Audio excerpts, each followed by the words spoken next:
Hallo weer eens graad 5's. Ek hoop dit gaan goed met julle daar by julle huise en dat julle lekker en goed uitrus en net lekker saam julle mamma en pappa en boetie en sussie speel en dat julle gesond is. En ek hoop ook julle die hersiening werk geniet wat ons gedoen het die afgelope 3 weke. Wel, vandag gaan ons met nuwe werk begin vir kwartaal 2.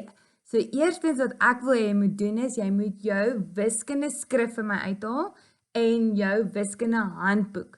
Nou, moenie worry nie, moenie stres nie. Ek weet baie van julle het nie julle wiskunde skrif by julle nie. So, wat julle vir my gaan doen is jy kan enige ou boek met lyntjies of enige boek selfs van laas jaar of jy kan 'n exam pad gebruik of selfs afvalpapier. Jy moet net daai papier mooi bymekaar hou so wanneer ons mekaar weer sien, jy dit vir my kan wys. Okay, julle, kom ons leer lekker saam.